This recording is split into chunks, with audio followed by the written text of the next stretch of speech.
തിയേറ്ററിൽ പൊട്ടിപ്പോയൊരു സിനിമയുടെ മൂന്നാം ഭാഗത്തിന് വേണ്ടി കാത്തിരിക്കുന്ന പ്രേക്ഷകർ. ആടിനെ കുറിച്ച് തന്നെയാണ് പറയുന്നത്. The ultimate cult film in Malayalam.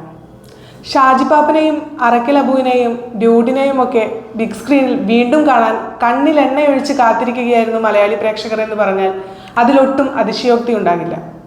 Because it's real.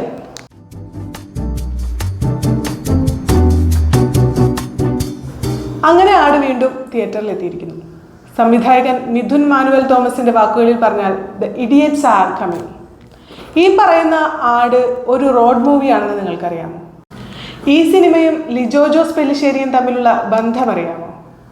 ആട് എങ്ങനെയാണ് തിയേറ്ററിൽ പൊട്ടിപ്പോയതെന്നും പിന്നെ അവതാരപ്പിറവി പോലെ ഉയർത്തെഴുന്നേറ്റ് കൾട്ടായി മാറിയതെന്നും അറിയാമോ? Let's check.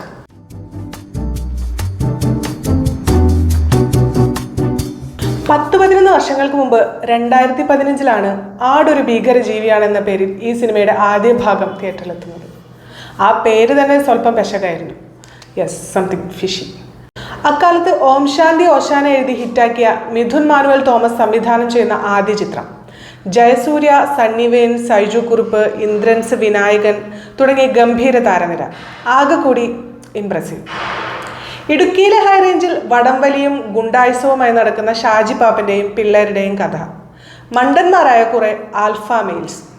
പിന്നെ അതിലേക്ക് സർബത്ത് ഷമീർ വന്നു, അറക്കൽ അബു വന്നു, സാത്താൻ സേവ്യർ വന്നു, ആശാൻ വന്നു, ആട് വന്നു, ബാങ്കോക്കിൽ നിന്ന് ഗാങ്സ്റ്റർ ഡ്യൂഡ് വന്നു, നീലക്കൊടുവേലി വന്നു. അടി ഇടി വെടി, ആകെ ബഹളം. ഒരു അറ്റവും മൂലയുമില്ല, കഥയില്ല, എല്ലാത്തിൻ്റെയും കൂടെ നോൺ ലീനിയർ സ്ക്രിപ്റ്റും. മൊത്തത്തിൽ ആളുകൾക്ക് കൺഫ്യൂഷൻസ്. കുറേ സീൻസ് കുത്തി നിറച്ച അൾട്ടിമേറ്റ് ക്രാപ്പ് എന്ന് മലയാളികൾക്ക് വിധി എഴുതാൻ അധികമൊന്നും ആലോചിക്കേണ്ടി വന്നില്ല. റിലീസ് ചെയ്ത ആദ്യ ദിനം തന്നെ പടം പാളിയെന്ന് നിർമ്മാതാക്കൾക്ക് ഉറപ്പായി. ആദ്യ ഷോ കഴിഞ്ഞപ്പോൾ തന്നെ റീ എഡിറ്റ് ചെയ്യാൻ എഡിറ്റ് സ്യൂട്ടിലേക്ക് പോയെന്നാണ് നിർമ്മാതാക്കളിൽ ഒരാളായ സാന്ദ്ര തോമസ് പറയുന്നത്. പടം റീ എഡിറ്റ് ചെയ്യാൻ വന്നത് സാക്ഷാൽ ലിജോ ജോസ് പെല്ലിശ്ശേരി. മിഥുൻ മാനുവൽ തോമസിന്റെ ഗുരുസ്ഥാനത്താണ് LJP. അതുകൊണ്ട് തന്നെ ആദ്യം നിർമ്മാതാക്കളുടെ സജഷൻസ് എല്ലാം പുല്ലുപോലെ തള്ളിക്കളഞ്ഞ സംവിധായകനും എഡിറ്ററും പിന്നെ ചെറിയ കോംപ്രമൈസിന് തയ്യാറായി. അങ്ങനെ അത്യാവശ്യം റീ എഡിറ്റിങ്ങോടുകൂടി സിനിമ മാറിക്കളിച്ചു. But the fate had already been written. First impression മാറ്റാൻ മലയാളി പ്രേക്ഷകർ തയ്യാറായില്ല. അവർ ആ വഴിക്ക് വന്നില്ല. പടം 8 നിലയിൽ പൊട്ടി. Add is dead and buried. പിന്നീടാണ് ആട് എന്ന സിനിമയുടെ വിധിയെ തന്നെ മാറ്റിമറിച്ച സംഭവങ്ങൾ ഉണ്ടായത്. പടം ടൊറന്റിൽ ലീക്കായി. യുവാക്കൾ ഉൾപ്പെടെ ധാരാളം പേർ കുത്തിയിരുന്നു കണ്ടു, തലകുത്തി ചിരിച്ചു.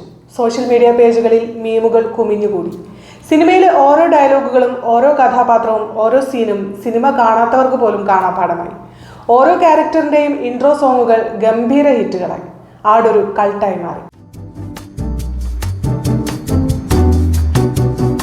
ആടിൻ്റെ ഏറ്റവും വലിയ ശക്തി അതിലെ സംഭാഷണങ്ങളായിരുന്നു. പിന്നെ കാരിക്കേച്ചർ രൂപത്തിലുള്ള കഥാപാത്രങ്ങളും തലങ്ങും വിലങ്ങും പഞ്ച് ഡയലോഗുകൾ. അത് തന്നെയാണ് സിനിമയെ കൾട്ടായി നിലനിർത്തുന്നത്. ആടിലെ വണ്ടിയും സൂപ്പർ ഹിറ്റായിരുന്നു.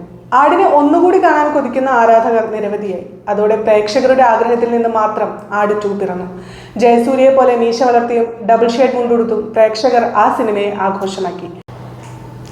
അങ്ങനെയാണ് ദൃശ്യത്തെക്കാൾ വലിയൊരു ഫ്രാഞ്ചൈസിയായി ആട് വളരുന്നത്.